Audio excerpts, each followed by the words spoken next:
What is up, everybody? My name is Aaron Payne, and today we're going to be talking about the Canon 85mm 1.8 lens, and is it even worth it? Let's start. So, how well is this lens built? Now, it's made mostly of plastic, but honestly, if you take care of your lens, it should be fine and you shouldn't have any issues. Just try not to drop it. So let's talk about the focus of the Canon 85mm 1.8 lens. The focus is pretty fast and it's sharp. Now, the speed determines on your camera body, but I've had no issues with my Canon 77D. Now, I will say the lens has continuous manual focus even in autofocus. So if your camera's having difficulty trying to nail that focus, you can always rely on trying to get it in manual without having to switch back and forth to hit that shot. So, is there any noise with this lens? Anything too noticeable?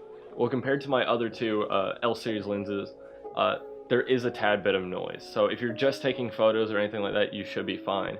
But if you're taking video, you might want to worry about that if you have a mic attached directly to your camera. Now, my mic is set off to the side, so I don't really worry about those issues in the first place. Let's talk about the aperture on this lens. This lens is very fast, coming in at an f-stop of 1.8, which means it brings in a lot of light, but also makes a nice creamy bokeh, as you can probably see from the images either showing right now or over to my side. The glass is very, very big, and there's a lot of it exposed.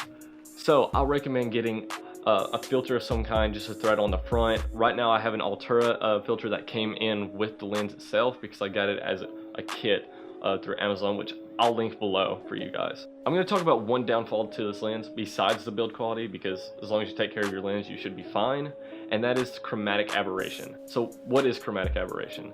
It's a weird green purplish tinge that goes across the outline of your subject whenever you're taking photos mostly outside. So if you're in a studio using a flash or some sort of lighting, you should be fine with this. But if you're outside with natural light, depending on how harsh the highlights are, you can get a weird color fringe across your subject. Don't worry though, this is fixable in post through Photoshop or Lightroom, and Lightroom even has an option box that you can click to get rid of chromatic aberration in the first place. Now, will it get rid of all of it? Probably not, but it will get rid of the majority of it.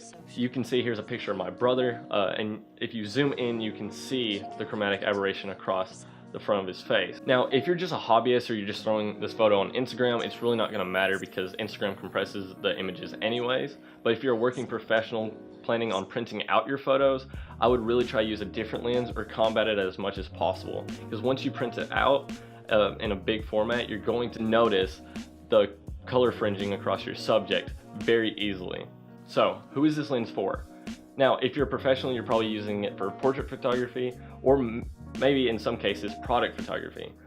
But honestly, is up to you, and it's up to be creative, so do what you want with it, because, you know, rules are meant to be broken. I'm going to leave a link in the description below if you want to pick up this lens. It's the same kit that I have, but I'm not getting paid for it. Now, if you guys already have this lens or you're wanting to get this lens, let me know below, if you do have it, why you like it and what you use it for, and if you don't have it, what do you plan on shooting with it if you decide to get it, and if not, then why? Alright guys, if you thought this video was helpful in any way or anything you like, please hit the like button down below. It really does help, and please subscribe because I have a lot more videos coming soon.